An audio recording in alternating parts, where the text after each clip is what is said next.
What's up, everybody? Welcome to the Tuesday night post-draft hangout. This live stream is going to feel like 5 seconds compared to all the streaming we did over the weekend.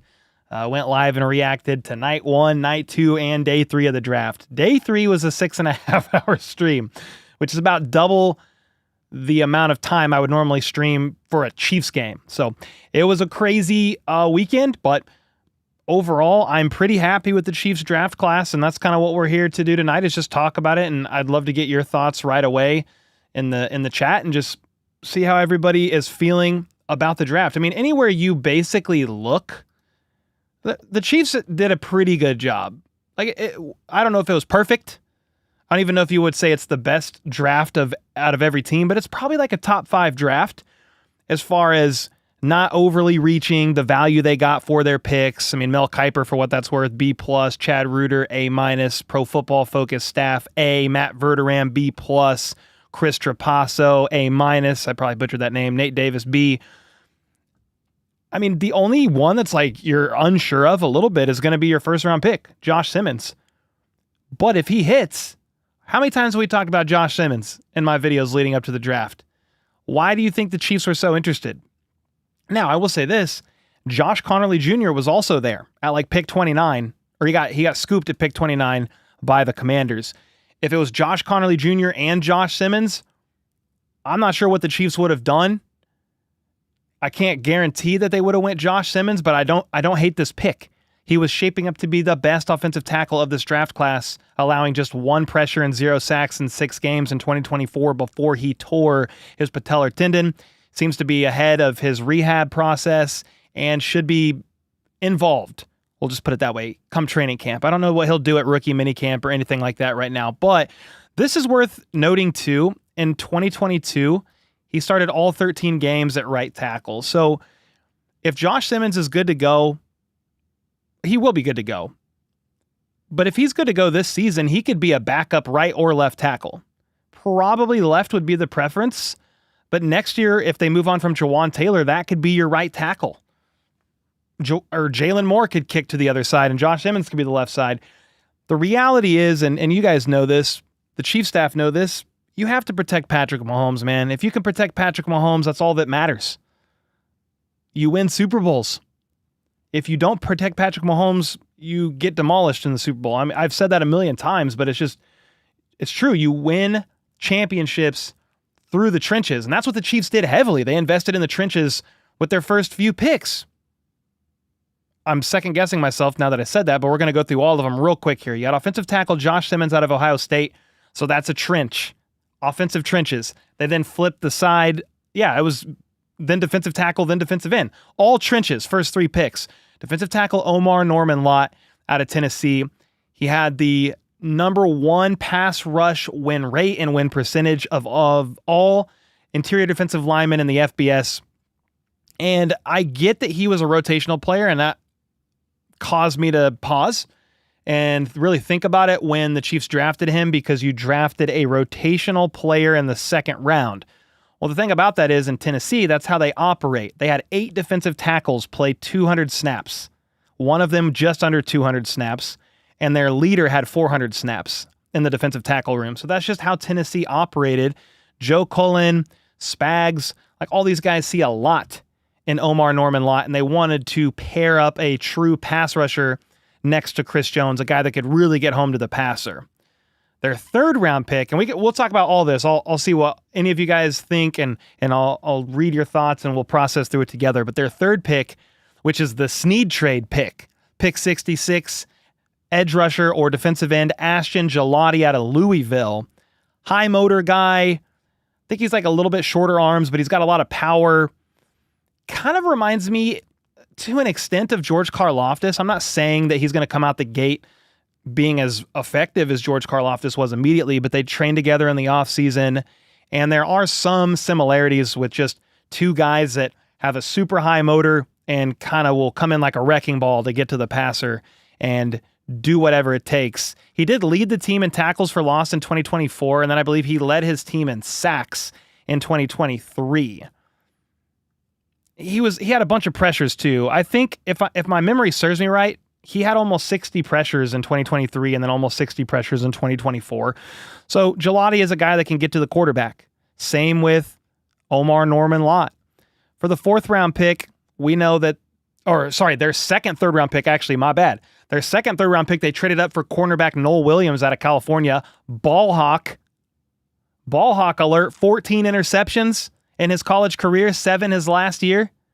Had 2 or 3 forced fumbles. He returned 2 fumbles for a touchdown, returned a kickoff for a touchdown, had a pick 6. This guy is a playmaker, high character guy, humble dude, puts his nose down, works, and makes plays happen. How can you not love that as for an outside corner in your defense that needs more outside corners? You can never have enough depth, and then Jalen Watson, Joshua Williams, Nazi, like those 3, I don't know if they're going to be here next year. They might be, but we'll see. Their next pick, Jalen Royals, wide receiver Jalen Royals out of Utah State. Outside guy, but you can line him up in the slot. He lined up in the slot 20% of snaps last year. 33% of his passes, even when he was lined up on the outside, were quick passes, bubble screens. Half of his 800 yards came after the catch. They really love his run after catch ability. 4.42 40 with a foot that wasn't completely healed, in my opinion. So he could very well run a sub 4.40, and he had the fastest 10-yard split of any wide receiver in this draft class. How can you not be intrigued about this pick? He had 10 receptions, I believe, that went for 50 or more yards over the last 2 years. And yes, his season was cut short with the foot injury, but according to the Chiefs front office guys, he's good to go now. Super excited about that. They went with a guy that weighs more than 200 pounds. It's a pretty rare feat for the Kansas City Chiefs with their wide receivers. 5th round pick, they traded up for linebacker 4 of Dane Brugler's draft guide, Jeffrey Bassa out of Oregon. Super high IQ guy, middle linebacker, was the green dot his last year. So that's middle linebacker depth. He's also a converted safety, a coverage linebacker. Could be some life after Drew Tranquil as well. And you can never have too much depth and just high IQ guys, especially in the linebacker room. That's a premium in this type of a defense that Spags runs. It's just that important, super important. This guy, I like this guy a lot. Like his presser, I was very impressed. And again, I don't really care how players act in their pressers. They can just be themselves for all I care. And for all I know, he was himself. But this, out of all the pressers, Jeffrey Bassa stood out to me because he just, I don't know, the way he answered, the way he responded, the way he was talking, listening, speaking, like this dude is ready. And I'm super excited for him. Obviously, he's got to learn the playbook and all that stuff, but I really enjoyed his presser. You traded up in the 5th to get him when you thought you might be taking a running back, but because of that, they were able to get wide receiver turned running back out of SMU, Brashard Smith, the number 1, you could argue it, the number 1 pass catching back in the entire draft. Played 3 years as a wide receiver in Miami, but was pitched a recruitment to come to SMU his last year. Said, hey, come be our version of Isaiah Pacheco at SMU. And he had 1,900 all-purpose yards last year.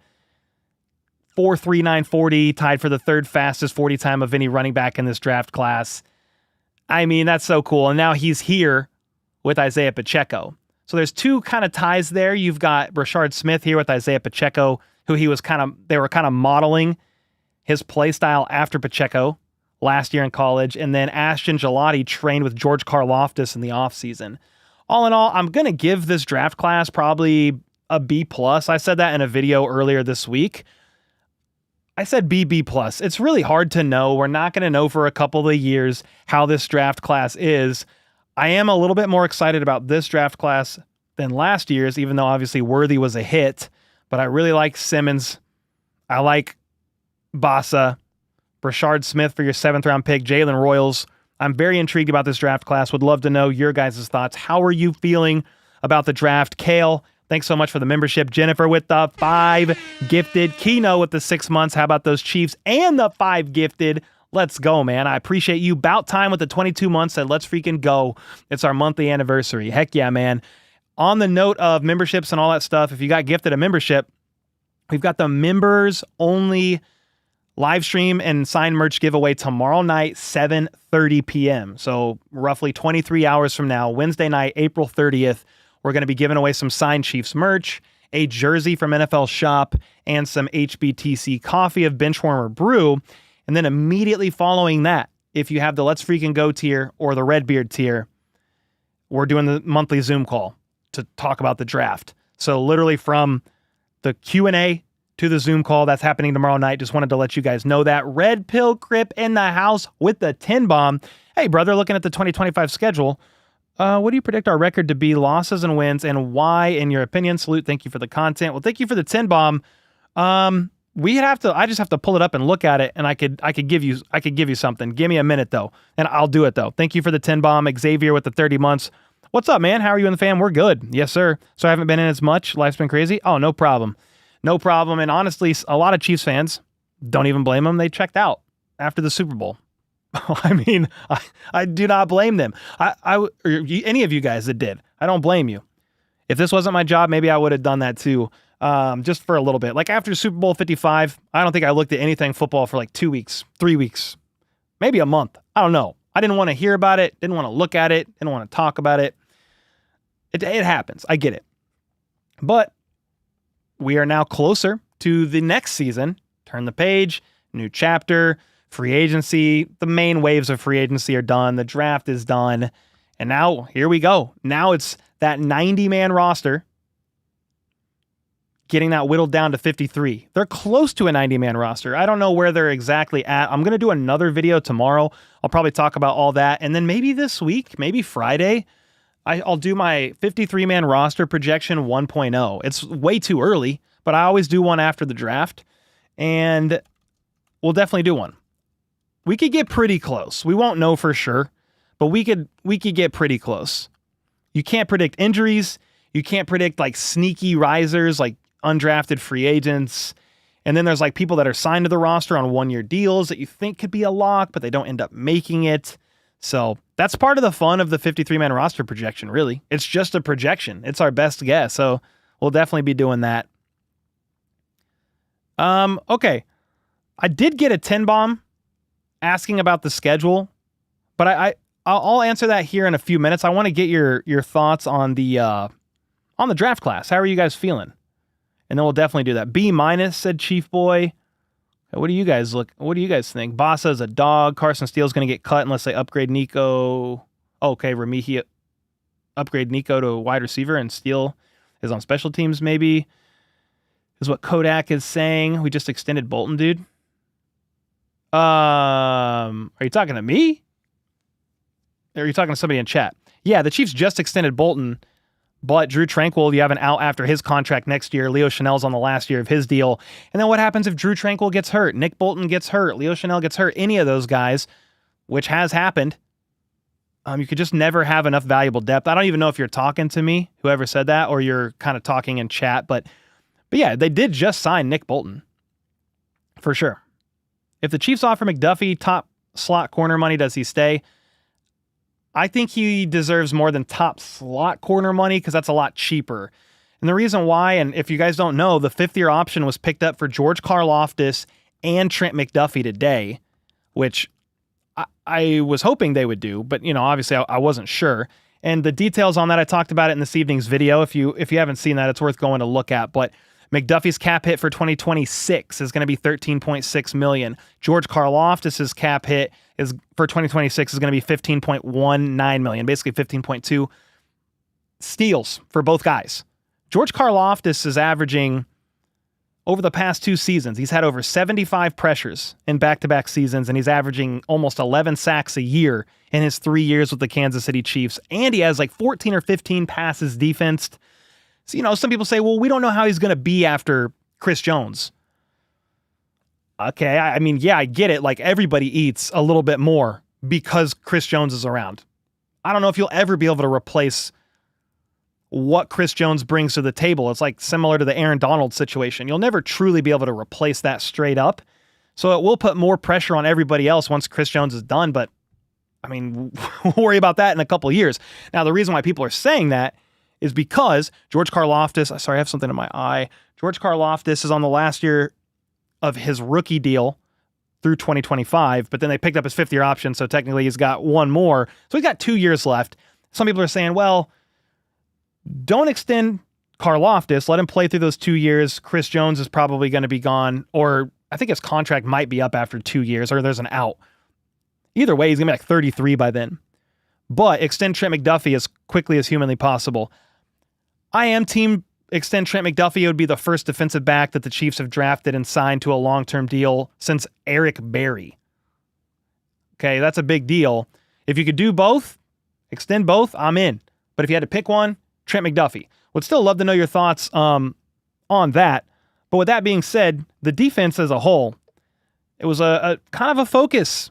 Obviously, they got a running back, they got an offensive tackle, they got a wide receiver, but you went defensive end, you got defensive tackle, you got linebacker, you got corner, all pieces that were needed. Then you add Christian Fulton to the secondary as well.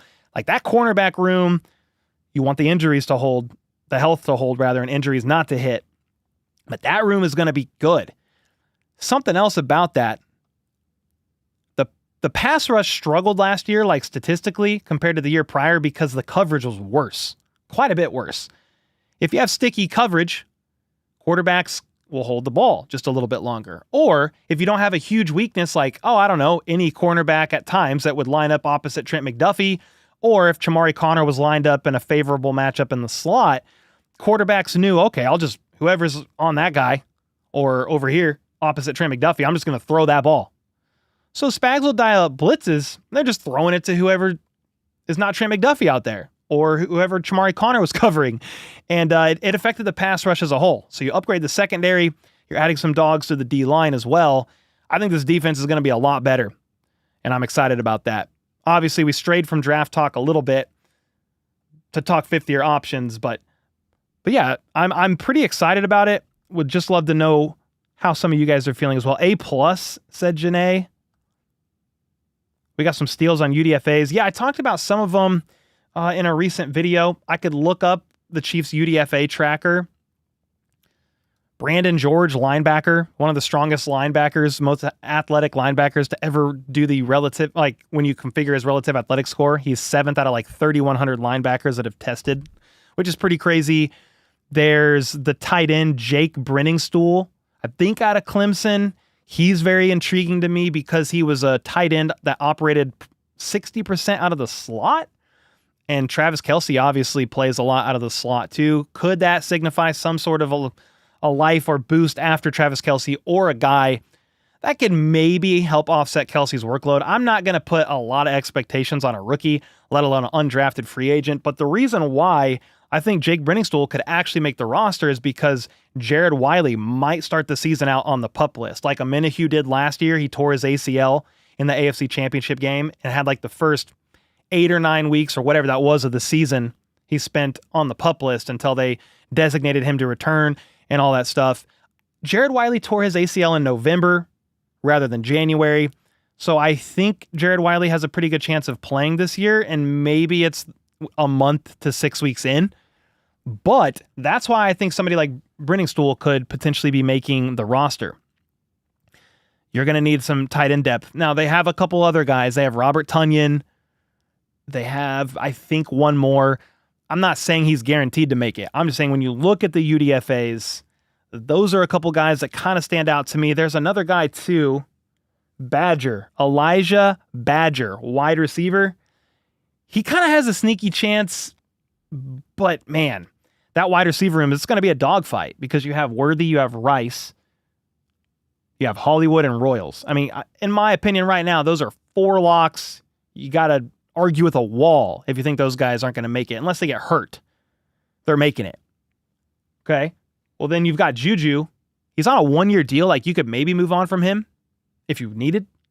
There's not like a huge financial repercussion if you do it, but he's utilized heavily in the passing or in the blocking game. And he's a savvy vet. Mahomes trusts him and will go to him at times. So that's 5. The Chiefs are probably only rolling with 6. I mean, I guess you could roll with 7, but the 6th is either Nico or Mihio or Elijah Badger, but like Remigio is the team's returner, and Badger hasn't really returned punts in college from what I understand, and neither has Brashard Smith. Somebody said, oh, Brashard Smith could be the team's returner. That's one of your running backs. That opens up a wide receiver spot, but I don't think he's returned punts either from what I have studied and researched. Kyle with the 10. Thank you, man. I appreciate that. Disappointed that the NBA is not advancing. Your NBA team is not advancing to round 2 of the playoffs again. Oh, well, I guess Tom Grassi will have to wait a little longer to see me. Just can't have nice things. I'm not going to lie. I don't know who your team is. I don't even know who's in the playoffs. I know the Lakers are and the Timberwolves because one of my editors, Troy, is a huge Timberwolves fan, but that's all that I know. Dunking said every NFL team overhypes draft picks. I don't know why this comment was muted. Oh, maybe he's like trolling or something. I don't know. He said they don't make a big difference year one. Yeah, I think unless you're getting like a true blue chip player at the beginning of round 1, I would just put like low expectations on rookies. But in recent years, I mean, look at Worthy's rookie year and then Rice's rookie year. Those are two guys specifically in the back half of the season. They kind of caught fire. So they can definitely make a difference, but I don't think it's fair, or how do I want to say this? I don't like just expecting or assuming they're just going to ball out. So all these rookies I'm talking about, like I don't know how much of an impact they're actually going to make to start out, but I'm still intrigued about how they could potentially be used in the system, given their strengths and how they were used in college. The main thing for them is they got to get the playbook down. They got to get all the installs down. They've got to be able to go out onto the field and move without having to think. It's going to take a while for that to happen. NFL speed is way different than college speed. You're going from boys to men. You're going from 20-year-old, 19-year-old kids. They're adults, technically 18 and older. I get it. But like the jump from that to every single person you're playing against is probably as good as your best player on your college team. Yeah, the NFL level is a whole nother level for sure, but I still think you can have some expectations depending on the rookie. If you know your team and you know what the roster is going to look like I think Jalen Royals is going to have somewhat of an impact this year. I don't know if he's going to go for like 700 yards or anything crazy, but I'm just looking at the roster. I'm like, they need an outside receiver. They don't really have one.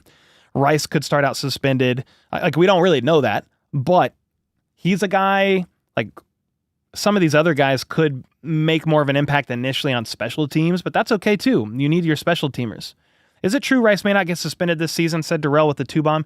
Yeah, actually, speaking of Rice, I talked about that in a video a few weeks ago. But yeah, I think the legal system, all the court stuff, I don't know exactly the phrasing right now without looking it all up, but Texas is really backed up right now, and Rice's lawyer was given permission for like I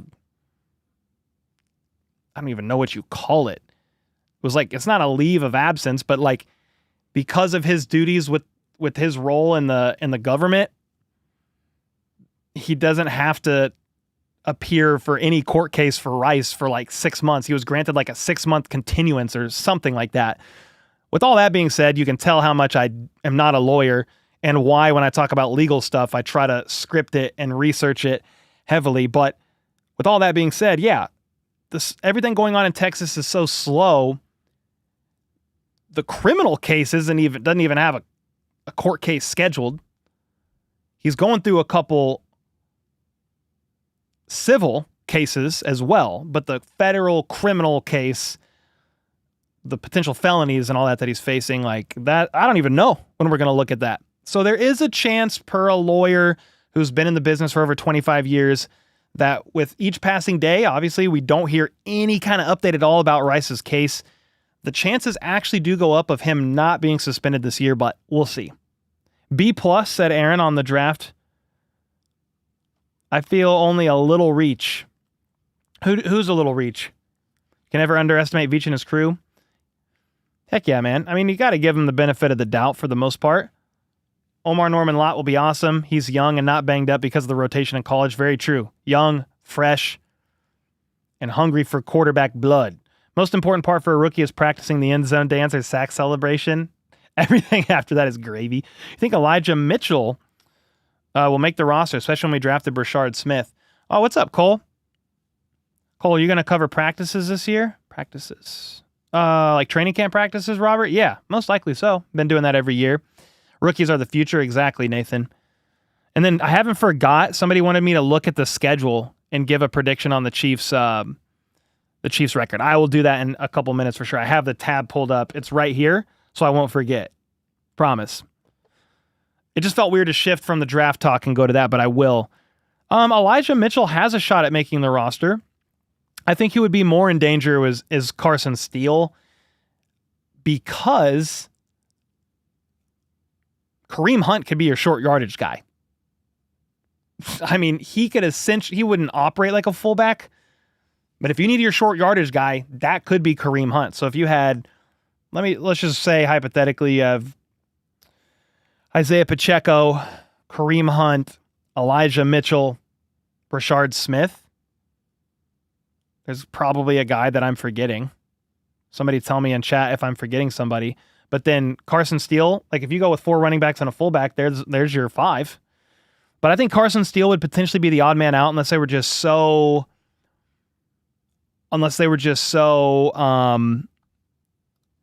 dependent or needy for Steele on special teams in particular. Or if somebody got hurt. Elijah gets hurt again. Somebody gets hurt. That makes it a little bit easier right away.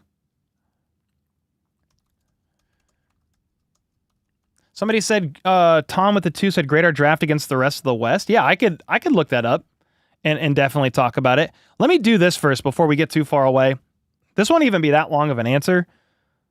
But here's who the Chiefs play, and we will find out on May 14th the exact order of their schedule. But they play, obviously, the Broncos, Raiders, Chargers twice. I think they sweep the Raiders, split with the Broncos and Chargers. I said that last year too, and I think they won every game. One was like on a blocked field goal, freak last minute thing. The Raiders, they almost lost to, and they fumbled the snap, and the Chiefs recovered at the end of the game, like a couple real fluke things. Oh, we'll take it. The Ravens, oh, God bless. The Lions, the Texans, the Colts, Eagles, Commanders, geez. I mean, I could see them winning all of these or losing 2 or 3 of them. The Ravens is going to be a really tough match. The Lions, of course, that's going to be a tough match. Now, these are all at home. So home field advantage at Arrowhead is real. The Texans, I think they beat the Texans, the Colts. They beat the Ravens. Lamar has never beat the Chiefs, man. One time on a fluke fumble in the last X amount of years. And it was a end game fumble from CEH that was setting up a Chiefs field goal win. We're going to get a dub there. That's what I'm going to say. Kadarius Toney is not around, so he could very well beat the Lions. The Eagles will be tough. The Commanders are going to be tough. All 3 of those teams are going to be really tough. Let's say you win 2 out of those 3. So that's 3 losses so far. We've already talked about them. Gosh, you got the Bills. I feel like they win a lot in the regular season. Let's give them the regular season W. They freak out like they won the Super Bowl and then get their ass kicked again in the playoffs. That's fine. Give them that. So that's 4. Win over the Cowboys, win over the Jags, win over the Giants, win over the Titans. So the Chiefs go 13-4. Just what I'm saying based on my way too early schedule prediction. There you go. Which that's not even a hot take, because the Chiefs normally win 13 or 12, 13, 14 games every single year. Will we actually beat the Colts? I mean, I hope so. Tay, they are kind of our kryptonite. What's going to happen is they're going to win several games that are close. They're going to win a couple that were I didn't know if they would actually win that. And then they're probably going to lose 1, maybe 2 that you're yeah, they should not have lost to that game at all. Think of Raiders Christmas, Colts. There's always games that the Chiefs play in. Not always, but just sometimes that they lose it and they probably shouldn't. Now, last year they won some games that they probably could have lost. Like that blocked field goal, the fumble from the Raiders. Isaiah Likely's toenail. And they would have had to go for 2 and complete that, convert that.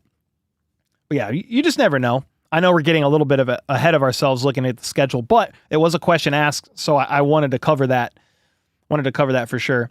And then, yeah, here in a second, we'll compare the drafts of the Raiders, the Broncos, and the Chargers. I think most of those teams in the AFC West like had a pretty freaking good draft. Bottom is 12-5, top is 14-3. That sounds about right. 12-5 seems legit. I could see that. 12-5. 14-3, we win the West again. That's all I care about. Agreed, considering drafting 31st. Wasn't there a weird rumor right before draft Pacheco linked to a Bears trade? I never saw any legitimate rumor. I mean, maybe like some sort of like a writer floated a potential trade idea to the Bears. There is connection there between Ryan Poles, the GM, and the Chiefs, because Ryan Poles used to work for the Chiefs. I mean, I never saw anything legit. What's your take on Isaiah Bond? He went undrafted for a reason. I think teams are going to want to back off on that and let the legal process play out first. If he was already on a team when this happened, maybe he would still just be on the team while the process plays out. But I think teams are nervous. Like he went did he sign anywhere? Does anybody in the comments know? Is Isaiah Bond still undrafted and not signed? I just think teams are afraid to sign him. Like they want to stay away from that right now. Buck and Bob with the 5. Let's go. I hope Mahomes gets back to having fun and stops overthinking things. Feeling good about this draft as well. Yeah, heck yeah. I mean, one way to do that is just protect him better. Have some more consistency at the left tackle spot. He was the most hit quarterback in the NFL last year, and you guys know all this. I just think there were times where he thought that he was going to be fine and he gets lit up, and then you're getting a little antsy because you're not really sure. And then there are times when you think you're going to get lit up and the pocket was fine. You could have stayed in there for an extra second and fired to your second read and got the completion. But yeah, I think protecting the line or getting a better protection from your line is going to help with that all the way around. You have Jalen Moore. The left guard is like, I don't know. Kingsley, is that really it? I mean, maybe. Who else competes with that? Mike Caliendo? That's the spot to watch because Creed Humphrey's fine, Trey Smith is fine, and Jawan Taylor's fine when he's not getting flags. You're going A-. In my opinion, we had no bad draft picks, said Gary, but how good are they is still to be determined. Yeah, and we won't know for like 2 years, maybe 3, how the draft picks are. I think at times we're a little quick to judge. We're a little quick to say based on a very limited sample size of a rookie that's on a rotational basis or primarily playing special teams his first year that they're a bust. You need to wait like 2 to 3 years to really know. I think you can find out pretty quickly if they're going to be the real deal, but there are plenty of late bloomers. Plenty of guys that have taken 2-3 years to sort of grow into their own. I mean, L'Jarius Sneed is a guy who got better every single year and had an insane last year before the Chiefs traded him. That's just one example. There's several other examples of guys that just take time in the system. Eric Fisher, number 1 overall, played right tackle, I think his rookie year, and then they swapped him to left. But he took a couple years. Like, he didn't look great. And he was a first overall pick. It just takes time sometimes. Argent said grade last year's draft picks now. You really can't. Because I need to see this year, to be honest with you. Like, I could give Worthy an A. But like Jaden Hicks, after this year, we could very well give him an A. We saw flashes of him, but he played primarily on special teams and on very limited snaps on defense. He would be a guy that's like, well, you can't really say right now, because if he plays a much bigger role in the secondary this year and balls out, that's when you could give a better grade. Jared Wiley tore his ACL in November, and he was just sparingly used on offense. I was expecting a bigger leap from him in year 2. So Kingsley, if he actually is like a serviceable starting guard for a second round pick, like I might give that guy a B minus. But right now it's not looking good. But it's also too early to really give a definitive grade after he started left tackle for like 2 or 3 weeks and got torched. They pulled him, and that was it for the rest of the year. It's too early, in my opinion. Worthy and Hicks, A+. Could see Snead coming back. Who knows? Yeah, maybe. No huge streamer has ever read my message. Could you be the first? I guess I'm the first. If you consider me a huge streamer. I don't know if I'm a huge streamer, but heck yeah, man. Welcome. Okay, Red Pill with another tin bomb. Due to the fact that they have added a game to the regular schedule and the Chiefs have been in the playoffs for almost a decade, do all those games added eventually create a burnout in your opinion? Well, Red, thanks again for the tin bomb. Back-to-back tin bombs. I think it plays or takes a toll on their body because the Chiefs have probably played a full season longer than some teams over the past like four years. Wild card, divisional, conference championship, and Super Bowl. That's 4 games. You do that 3 to 4 times. Sometimes you get a first round bye. But within 4 to 5 years, that's literally a full season of games. Shortens your off season, puts more strain. Everything's a quicker turnaround, more pressure. You're getting every team's best shot week in and week out. But the question was actually, do you think it creates a burnout? I mean, maybe to like a small extent. The burnout's probably near the end of the season, I would say. But then the playoffs hit, and then you're like amped up on Mountain Dew again. As long as you keep winning, I think the burnout is a little bit less, right? And the Chiefs have won almost every single year. Not every single year, but they've been to 5 Super Bowls in 6 years. They've won 3. Obviously, they got stomped in Super Bowl 59, but there's probably an element of burnout.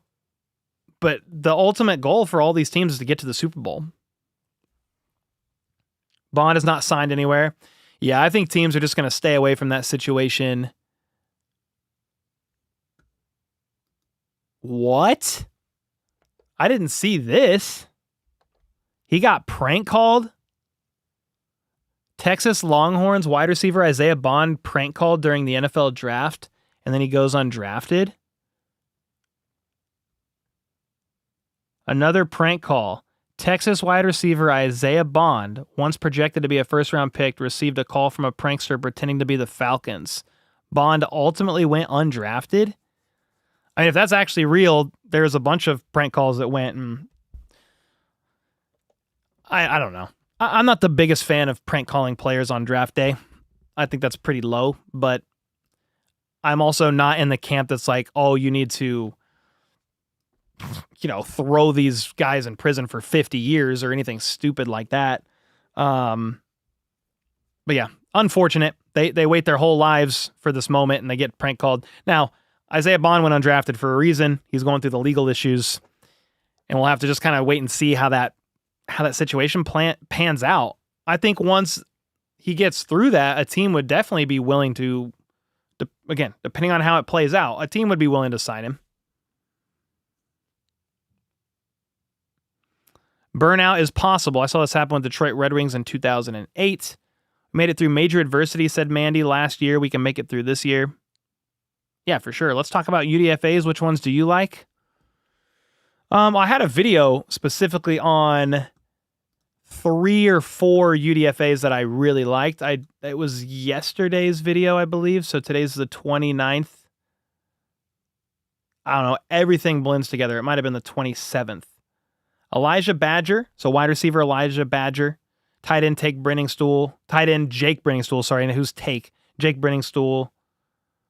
And then who else did I talk about? I talked about Brandon George, one of the most athletic linebackers ever. 9.98 relative athletic score, 42.5-inch vertical. Full-time starter last year in college as middle linebacker, but he is a 6-year guy. So just a little bit of a late bloomer. Defensive tackle Keziah Izzard out of Penn State. Super athletic guy. used very sparingly, didn't start a game outside of his rookie year. Another wide receiver. There's another wide receiver, but then they just signed a new punter, Eddie Shaplitsky. He was like punter 3 in this year's draft that went undrafted, and he could definitely give Matt Ariza at least competition. And then this year's wide receiver I'm going to be watching is definitely wide receiver Elijah Badger out of Florida.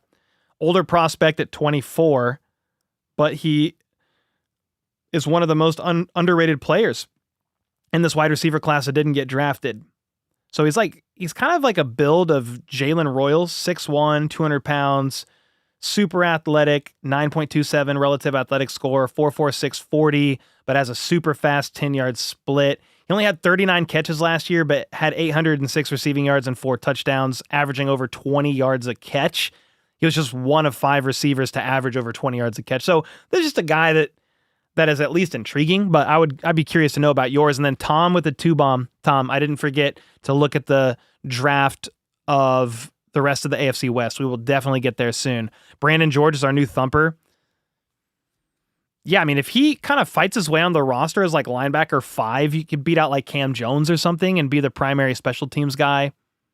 Just hoping and betting on his athletic traits. Because like you can't really, to an extent, like you can hone in on a player's athleticism, but you can't really, where you can actually affect somebody more is going to be in their, how do I want to word this? Like you're pretty much born with athleticism. You can kind of like hone that. That's hard to teach, but actually like play style and technique that can be taught, molded, and developed. So if they like Brandon George enough from like an athlete standpoint, believe they could fine tune his technique and how he can play the game, then that's where you would see them maybe take a chance on somebody like him. Thanks again, Red, for the 10-bomb, brother. It'll be fun to have the 998 guy work out great. Yeah, it would be fun. I had hoped Kobe Bryant would have went drafted. Yeah, he was not happy that he went undrafted. Not like a diva about it, but he was like, all right. He's like, all right. All y'all passed up on me. I got you. He's with the Falcons now, right? I think that kid prank called more people than just Sanders. Yeah, I don't know. I think you're right. I think it was the same guy, potentially, that prank called multiple people. Which is pretty crazy.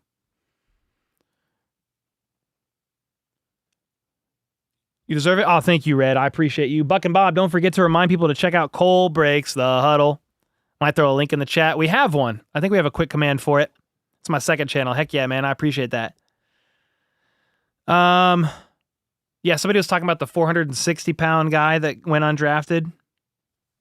That's the tush-push stopper, disintegrator. That's how you do it right there. The tush-push disintegrator. Okay, let's look at some of these draft picks in the AFC West. I would be curious to know how you guys feel about how just the rest of the AFC West did from like a draft perspective. So we already know the Chiefs, obviously.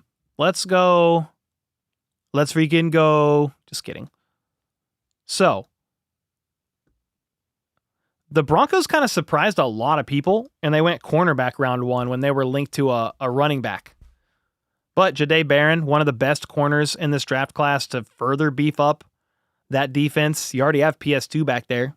You got a bunch of dogs back there. Some people were surprised about RJ Harvey, but Sean Payton was really high on the guy. He likes him a lot. So he's going to be this is what you need in a Sean Payton offense. Dangerous pass catcher as well, averaging 13.3 yards per catch, but he also ran the 4th fastest 40, 4.4. So you had RJ Harvey, you have Pat Bryant, wide receiver. I don't know a lot about Pat Bryant, to be honest with you.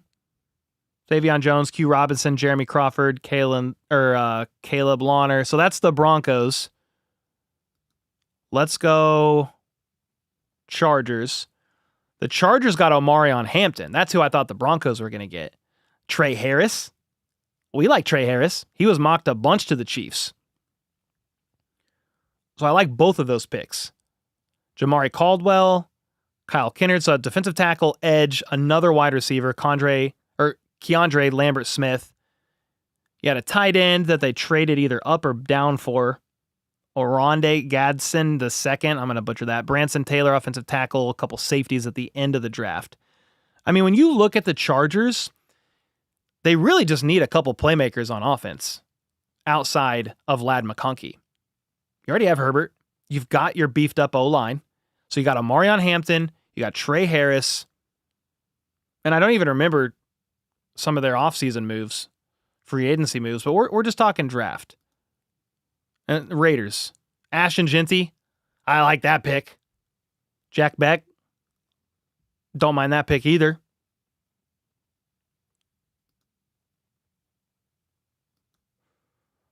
Cornerback Darian Porter. Offensive tackle Caleb Rogers. Charles Grant, another tackle. Deontay Thornton Jr. So you got a wide receiver, a couple defensive tackles after that. Tonka Hemingway. JJ, good luck with that last name. Tommy Malott, wide receiver out of Montana State. But that's like the quarterback that converted to wide receiver. He's like super freak athlete. And then they drafted another quarterback right after, Cam Miller. Then linebacker Cody Lindenberg. I don't know. I don't know how to grade them. Like, I feel like they both got, or all three of these teams got some players of need. I like Ashton Jeanty is probably my favorite. I'm going to be really intrigued about the Raiders if the O-line holds up, because you've got Ashton Jeanty, you got Brock Bowers. Like, those are two stars. I like what the Chargers did quite a bit as well. I feel like the Chiefs had quite possibly, if not the most solid in the AFC West, they're up there, one or like first or second. But I don't feel like any of these teams did horrible in the draft. I mean, they're all up there.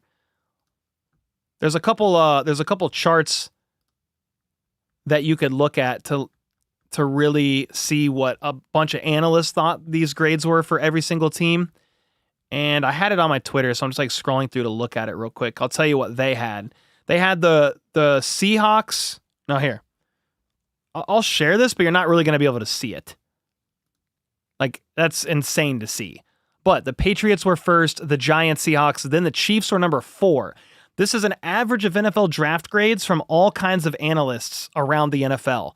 PFF, The Score, NFL.com, Bleacher Report, PFN, The Ringer, Yahoo, ESPN, Fox Sports. So the Chiefs are actually number 4. The Raiders were number 6. The Broncos were 24th.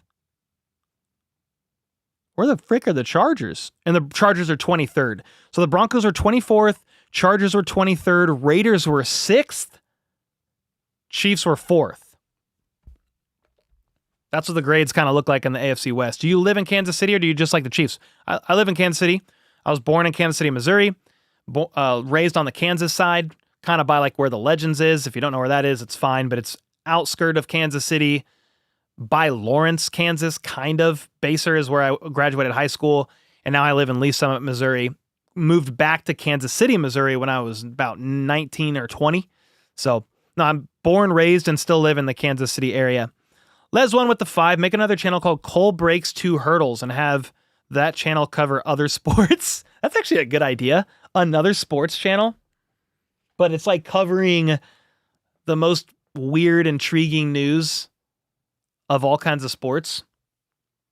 You might be onto something. But I feel like, Perna covers kind of other sports, and then Urinating Tree covers all kinds of other sports too. Mo with the 1 month. Did you see Josh Simmons getting out of the plane? His knees are ready. Can't wait for another Super Bowl win. Yeah, man, he's looking pretty good. Like, I watched some of his training footage. The Chiefs have looked at him. They said that he's looking good. Best case scenario in his recovery so far.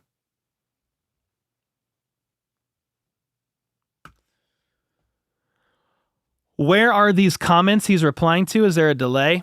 Some of what I'm replying to is like super chats and membership renewals, and I'm kind of catching up, but I'm also seeing chat on the side too. Crazy that the two teams with the last 2 picks are in the top 10. Yeah, it is, isn't it? Ocean Girl, hope you're doing well. You were raised in Northeast KCMO, walking up and down Independence Ave. I lived in Independence for a couple of years. What's your favorite pick? I mean, my favorite pick of the Chiefs draft is quite possibly cornerback Noel Williams out of California. Just to get a dog of a cornerback, loves to tackle, isn't afraid of contact, plays well against the run. He got better every single year.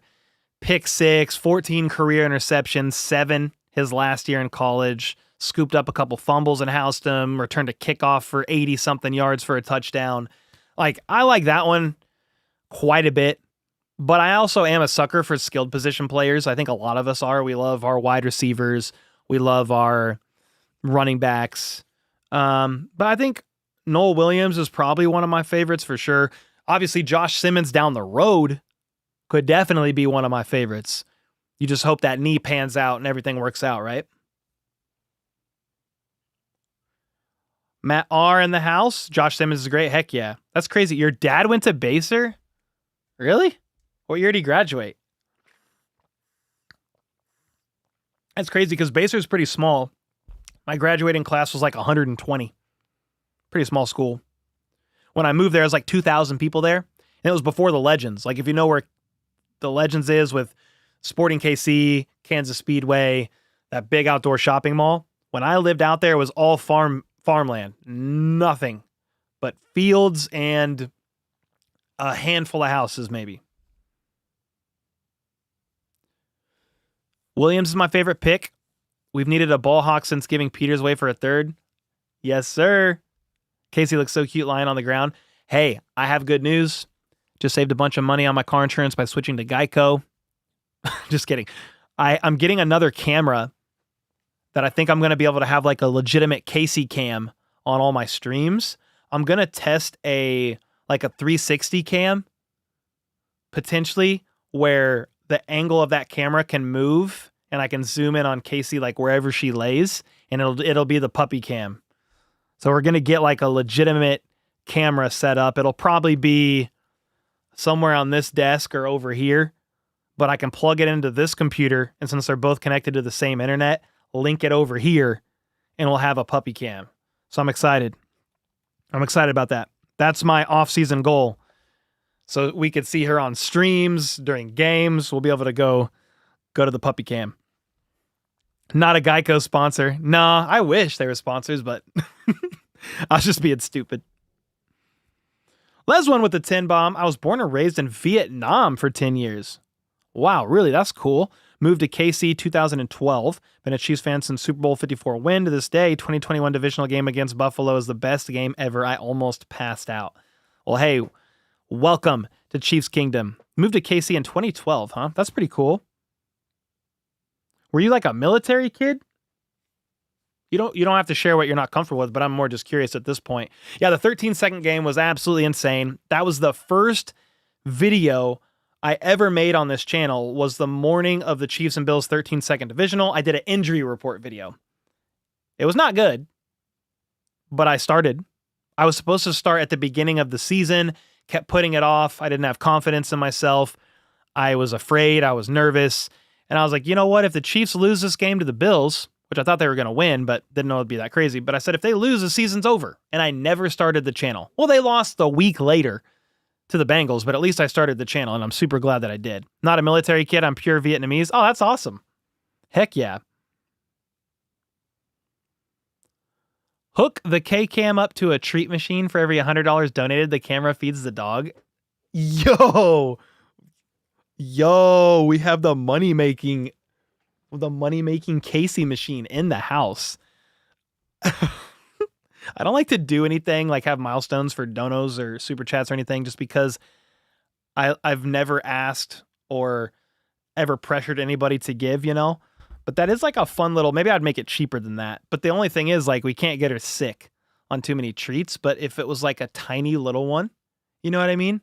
A tiny little one that would just come out every, whatever, 10, 20 bucks or something. Like it didn't, like we'll hit that every stream at least a few times. And I would count that as like gifteds too. Dude, you guys got me thinking.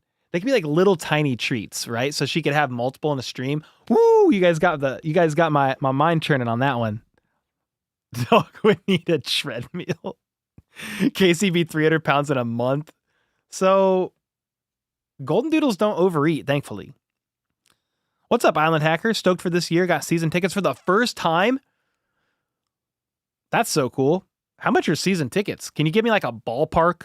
I know it varies widely depending on where you sit, but you're intrigued about Smith. Brashard Smith. Looks like Jamal Charles 2.0. Ooh, heck yeah. Jay Rivas said, I live really close by also. Instead of 15 minutes away from the area, I'm like 2 hours away. Oh, nice. Yeah, heck yeah. What's our draft grade, Cole? I said like a B plus with the caveat of we just don't know for a couple years. But like initially, I mean, the Chiefs have top 5 best draft in this draft class. Not reaching, getting quality value picks, especially considering they're drafting at the end of all these rounds. Minor trade-ups, but not overextending for them. If your dog loves food, you can feed the regular kibble meal and then not give her as much for her meal. Yeah, golden doodles are weird. I'll pour her bowl of food, and sometimes she'll eat it all in one sitting. But like 80% of the time, she'll eat half of it or eat like one bite, and then it'll sit there for like 24 hours, 36 hours, and she just won't eat. And then she'll just scarf it randomly when she's hungry, and that's it. Cole, any thoughts on that monster drafted from Florida? The monster drafted from Florida? Who are you talking about? We're talking about a UDFA? What we talking about, Willis?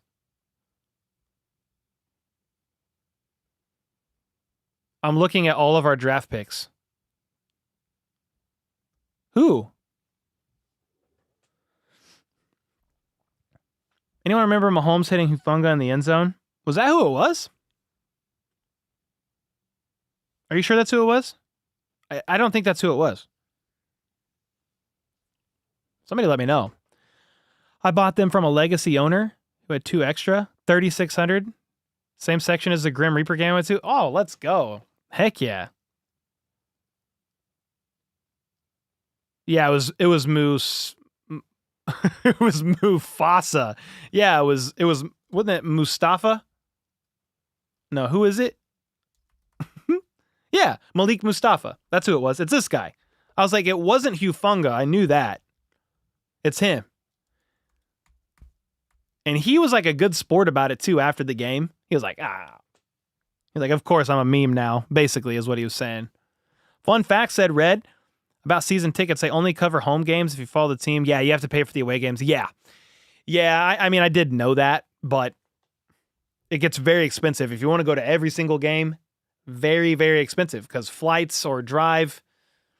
If you can go to every single game, like I just salute you because you're either just diehard in the sense of like you're just working because you're like, I'm going to go to every single game, like salute to you for that. Or you have a piss ton of money, which either way, I salute it. But yeah, that's very expensive to go to all of them. Oh yeah, you're talking about that's where that defensive tackle went to college. But he didn't get drafted.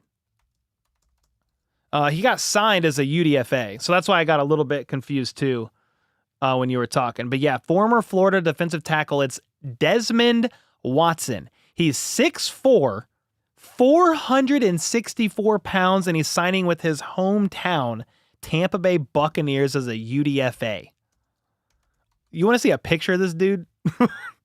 This dude is a fridge. I want to try to find like a good photo of him. I mean, this one's kind of good. No, it's not. How about... That's not a good one. I want one where you can just like clearly see the guy. Here we go. Here we go. Look at this guy. Oh my gosh. The Tush Push Terminator. That's his nickname. The Tush Push Terminator. Let's go. Bro, if he makes the team, I'm gonna watch the game just to see that man.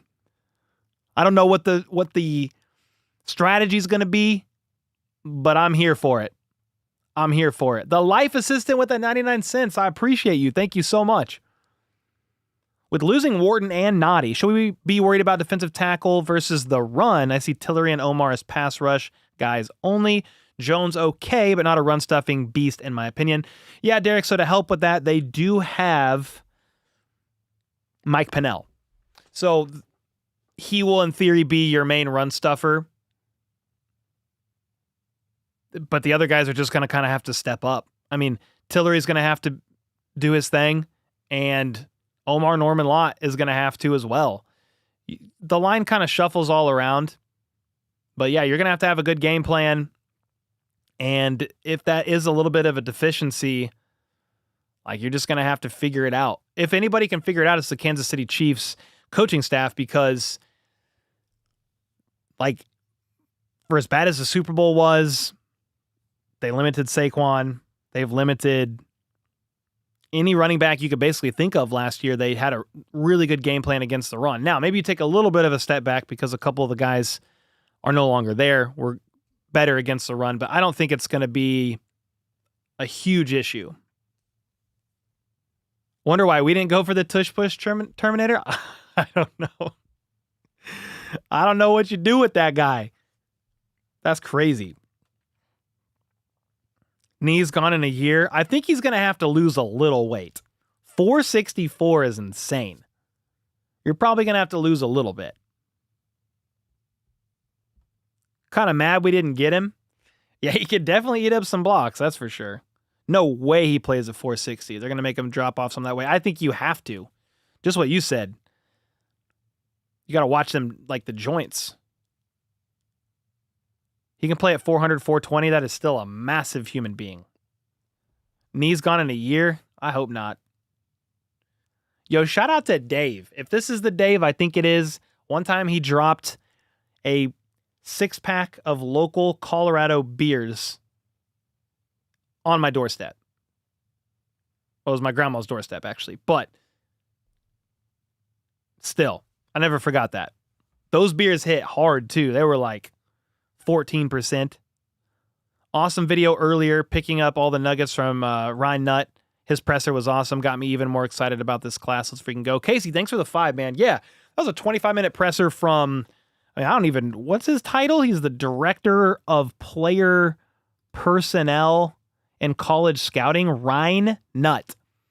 He gave a 25-minute presser on the Chiefs YouTube channel yesterday, but he basically explained their thought process behind the draft picks and like how things were looking before they were going to pick this guy. Why they waited for Brashard Smith.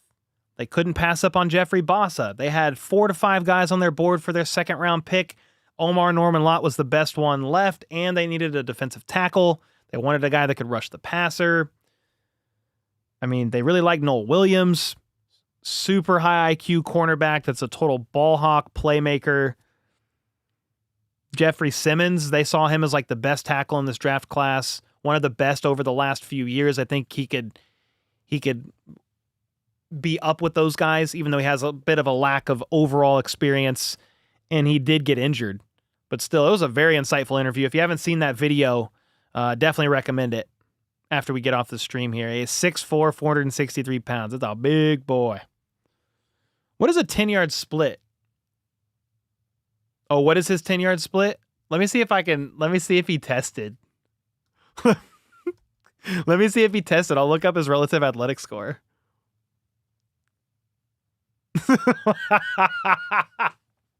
It's about what you would expect. Here, you want to see it? It's a 1.45. But again, he's 6'6", 464 pounds. Can I zoom in more on this? Oh, yeah, this is the better way. Okay, here we go.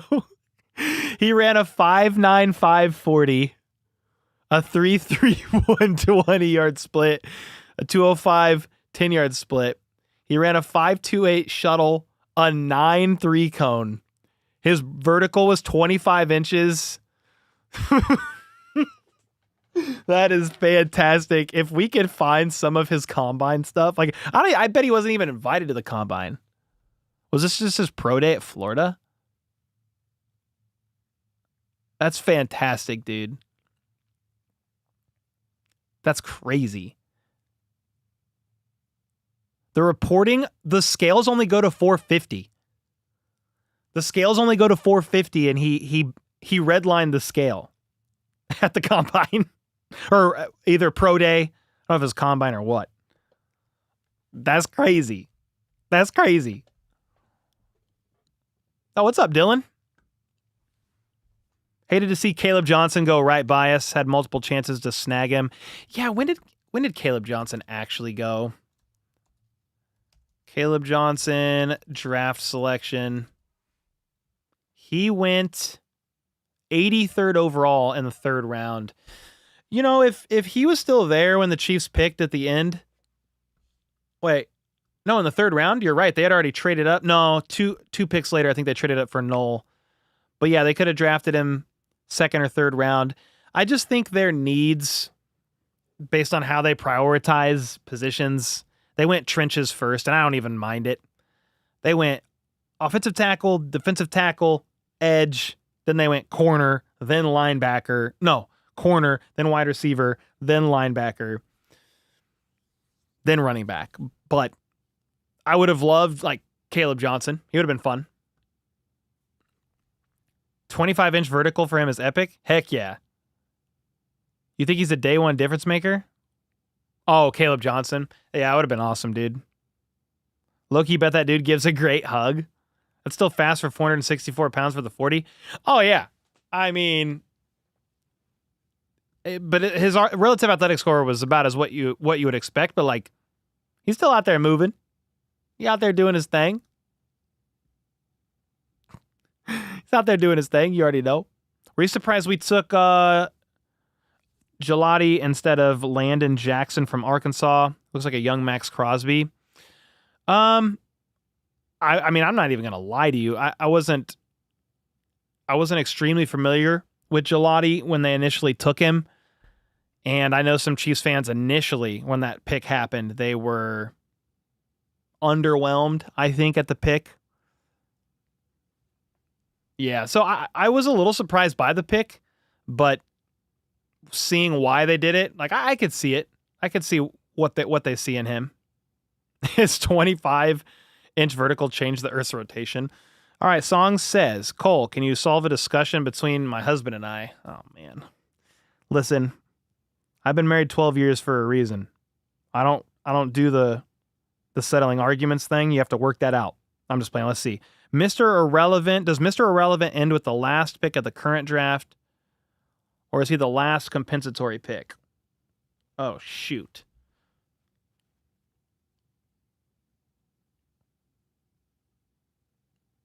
Ooh. Does anybody in chat know? I think it's just the very last pick of the draft. And I think that includes compensatory picks. Isn't that right?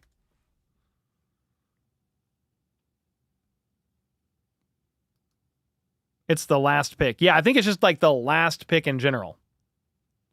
Which I think it could be a comp pick. Just whatever the very last pick is. Yeah, there we go. Slammin said the last pick compensatory. Yes. That was my initial, like, I was just going to say that right away, and then I had to think about it. I was like, what if I'm wrong?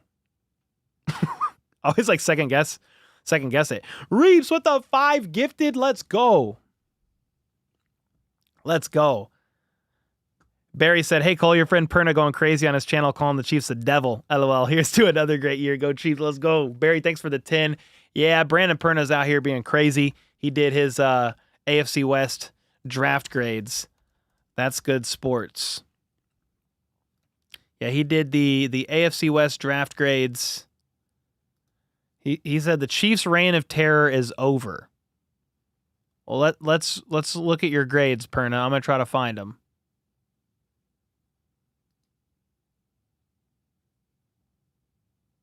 Where are we at? I was trying to find. This is what I'm doing. I'm on his YouTube channel, and I was trying to see if he like had. What is this? Sorry, there might be language. Just gonna say it. Here, let me do this. Can you guys hear this? He has been searching for some edge depth for a while, and I hope they still feel like they need help after this gelati melts in the blazing flames of hell in which every Chiefs player is molded. No offense, Ashton, it's not personal, but I hope you fucking suck the life out of that entire godforsaken organization. And then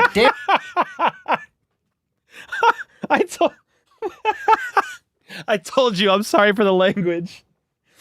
Oh no, Perna. Dude, he's hilarious. I can't watch him around my kids or anything, but if I want a good laugh, I'll just watch his stuff. It's funny because I said, hey, this might be a language alert. We literally listened for 5 seconds and there was an F-bomb. Oh man, I just saw the Chiefs Devil and wanted to see. That's great, man. Perna's an entertainer first, sports commentator last. He knows his stuff, too. I commented on that video. I said Chiefs drafted next year's needs. That's how we avoid rebuilds. Again, I'm sorry for the language. I did give a language warning. I did. I didn't know there was actually going to be an F-bomb there. But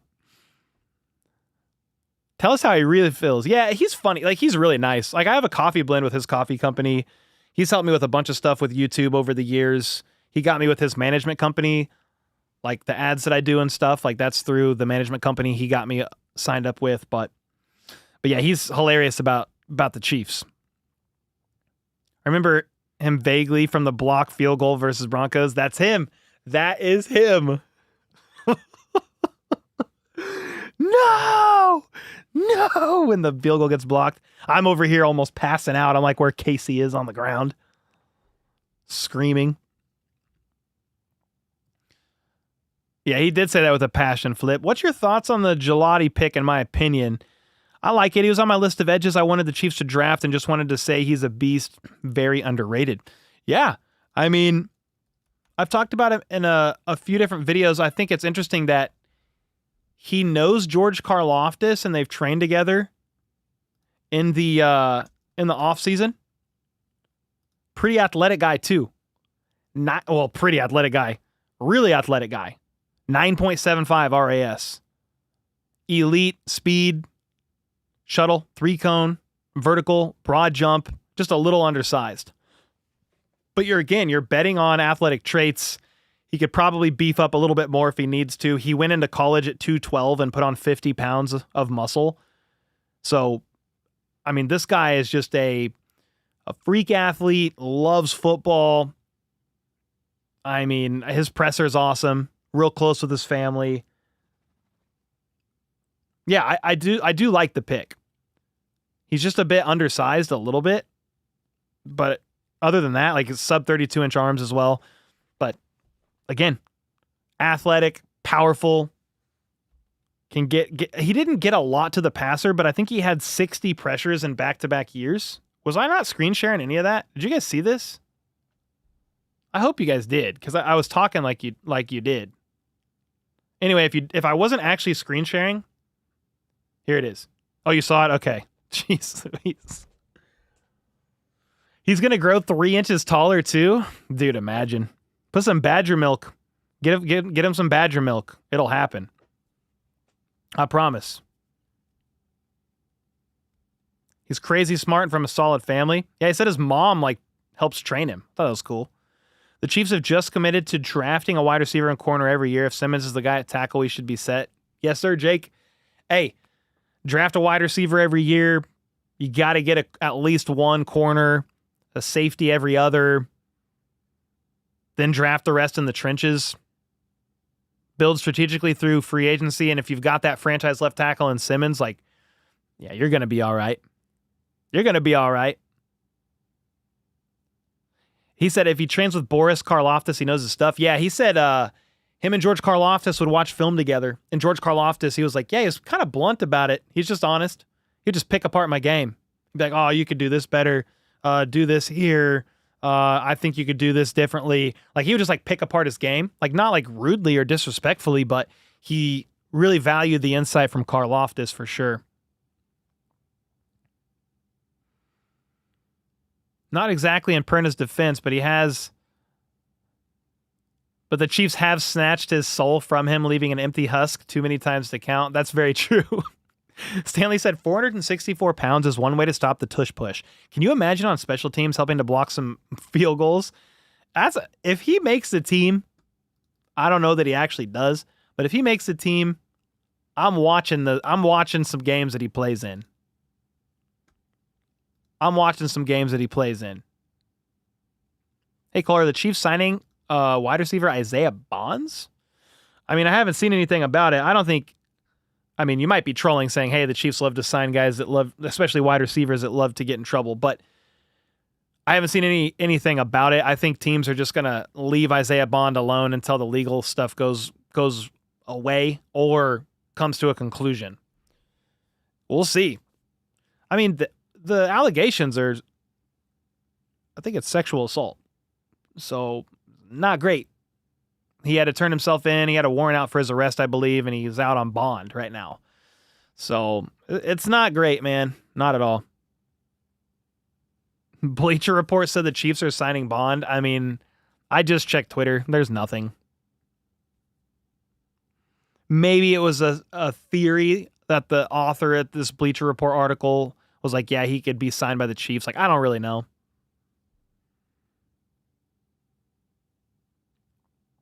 What's your favorite UDFA signing so far? Asked Jacob. Man, I had the whole list pulled up earlier, but I like wide receiver Elijah Badger, tight end Jake Brenningstool, linebacker Brandon George. There's a defensive tackle. Oh man, starts with Koziah Izzard, and then. I think those are the main ones. I mean, there's an intriguing offensive lineman too. Esa Pole. He's the offensive tackle out of Washington State. He was a 2-year starter, almost 24 years old, but he didn't even start playing organized football until he was 21. It's a pretty crazy story. What is a compensatory pick? It's a pick you're awarded based on a formula the next year. There's like a few different ways you can get them. Well, like a coach leaves. I think it's like a minority coach, right? Or a player leaves and you don't replace that role in free agency by the deadline, which is today, I think. So, for example, the Chiefs traded for DeAndre Hopkins. He was on the roster. I don't fully understand the situation, but they did get a 7th-round comp pick for DeAndre Hopkins. Maybe somebody in the comments could better explain it. I would have to look it up and kind of break it down. And honestly, I will in tomorrow's video because they did get a 7th-round compensatory pick for DeAndre Hopkins. It's all based on a formula as well. How much time that player played, his stats, was he a starter? There's all kinds of stuff. Gary said, it used to bother me, talking about Perna maybe, then I watched a vid of his on Mahomes and he was actually really fair. Now I enjoy it when he melts down. He helped Cole a lot too. Now, I think Brandon Perna just does it for entertainment, guys. Yeah, he doesn't like the Chiefs, but a lot of what he does is for entertainment. If you lose a good player, they give a good comp pick. The highest pick you can receive is a 3rd. That is the highest pick you can receive, yes. Mr. Irrelevant, yep, very last pick, yep. Wait, what's everybody laughing at? What'd I do? What'd somebody do? Tony said, I can't imagine how athletic you would have been to only play football for 3 years and make the pros. Crazy. Yeah, that's what I'm saying. He didn't start playing organized football until he was 21 years old. He met up with the football coaches at a local community college, asked if he could play. They started playing, and they started him on the D-line and then quickly worked him to the O-line, and he played left tackle. That's the only position I think he's played. I don't think he has any experience anywhere else along the line, which is pretty crazy. TPC, what up, dude? Next year's projected pick so far? Are you asking me? I don't know. Oh, here we go. We don't have the numbers yet. But I think this is the Chiefs' picks for 2026. And one of these are gone now. They have a 1st, a 2nd, a 3rd. They had an extra 4th from the Joe Tooney trade, but they traded up to go get Noel Williams, and they gave up the Tooney pick. So right now, as of right now, first, second, third, a fourth, a fifth, and a seventh. And if this article is older, this came out March 6th, they have a compensatory 7th round pick as well. So as of right now, they have 6 picks, I believe. I think that's how it works. I was going to ask you about the UDFA, but I wanted you to keep looking Essa Polsway. He is very interesting. Yo, heck yeah, Mo. Yeah, he's interesting. I'm trying to think. He did have double knee surgery after the 2023 season, which is unfortunate, but he played every game in 2024, came off a pretty good year, and he had a 6th or 7th round grade on him from some people. So he did have a grade on him, like he could have potentially gone drafted. But yeah, the fact he grew up playing basketball, but the fact that he's only been playing football for like 3 years is pretty insane. He'll only get better. Crimson said, thank God I'm starting to like hockey. Makes the NFL offseason a bit more bearable. Yeah, I don't know what we're going to do here after like mini camp and all that, because it's going to get slow. We might have to pick another sport to watch. I don't know what we're going to do. From like mid-June to August, what are we going to do? It's a great question.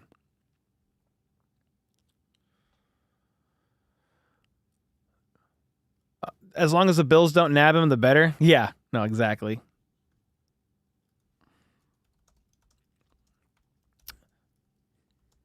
Jennifer, okay, no. You know, next year, Cole, you should get with Grossi, Perna, and do a draft day 1 combo broadcast.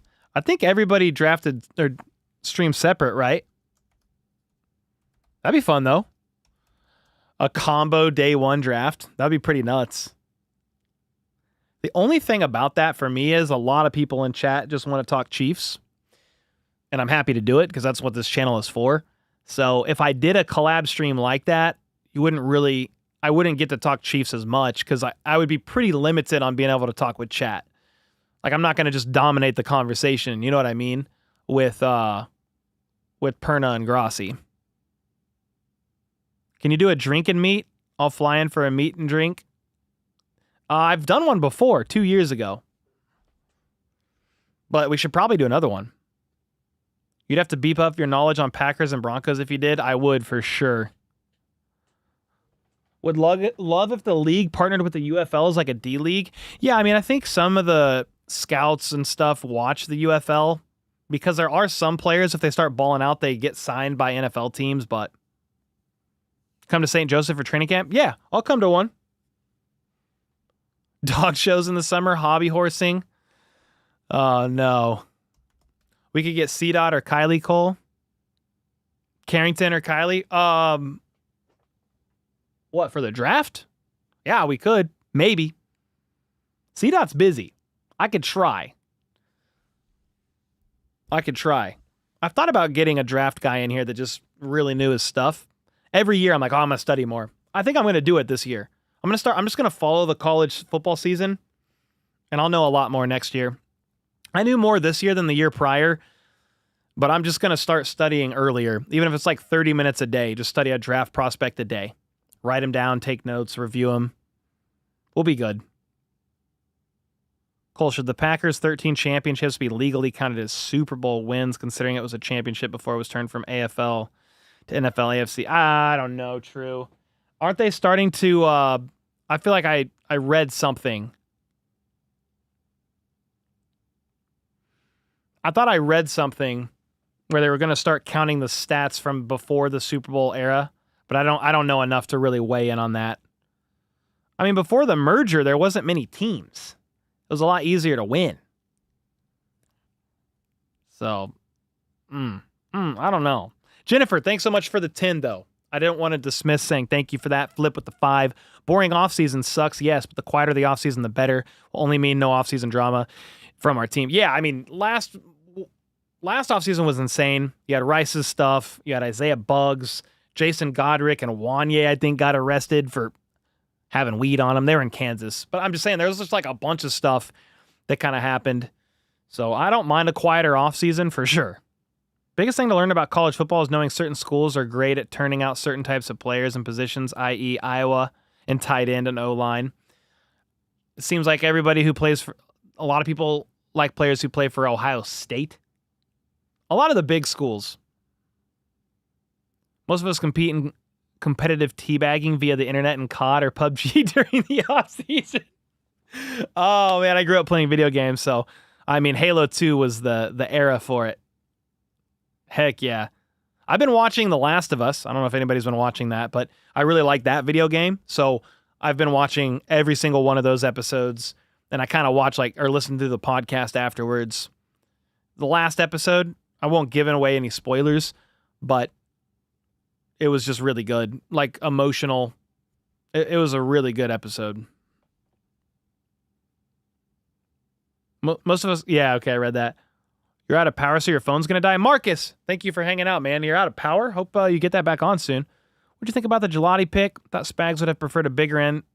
Yeah, Crimson, I actually responded to you when you asked that like 5 or 6 minutes ago. I did answer you. Make college highlight reel on, say, a Wednesday or something. The problem is you can't really share college stuff on YouTube. They don't like that. People be getting copyright strikes and stuff. But I just personally want to study and just know the draft a bit more. I knew the draft more this year than last year, but I want to do just an earlier jump on the draft so I don't feel like super overwhelmed. Because basically by the time the Chiefs season ends, which is like mid-February, I feel pretty overwhelmed. Yo, Booker with the 20. Is your Arena League team in KC really called the GOATs? Yeah. Yeah, they are. Yeah, they are, Booker. I'm going to look them up.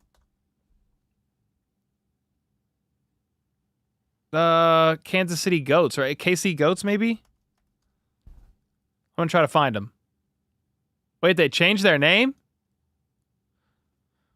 Were they always the St. Joe Goats? That sounds better. I feel like they were in Kansas City. They follow me, though. Let's go. St. Joe Goats. We should go to a game. Oh, it is new. Look. New year, new season, new city. Doesn't matter. Still the same mission. We're back. It is new. I was like, I thought they were the Kansas City Goats. We might have to go.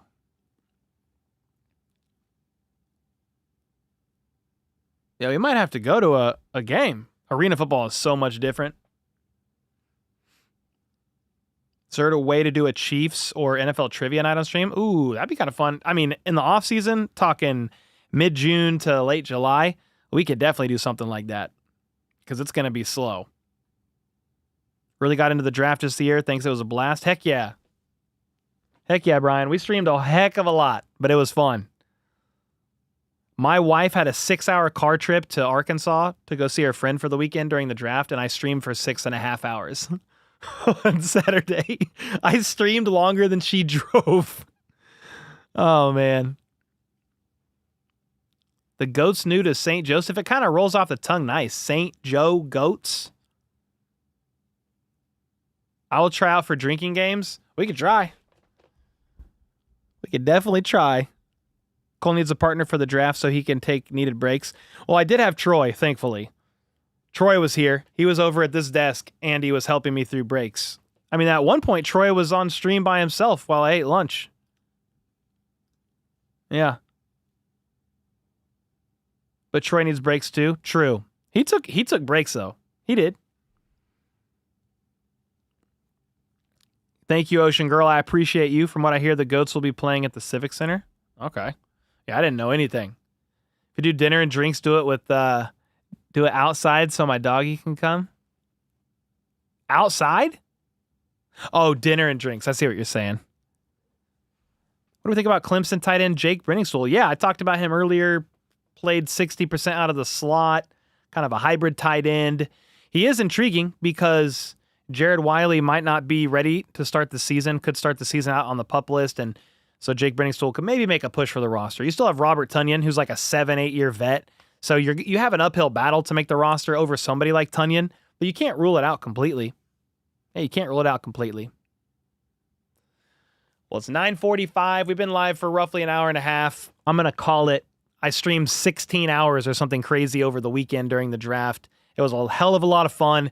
I appreciate everybody hanging out during that as we reacted to it, broke it down, processed it. I am pretty happy with the draft overall. It seems like most of you guys are as well. Sure, maybe there was a guy here or there that we thought they could have gotten instead, but all we can do right now is trust the process, see how they do.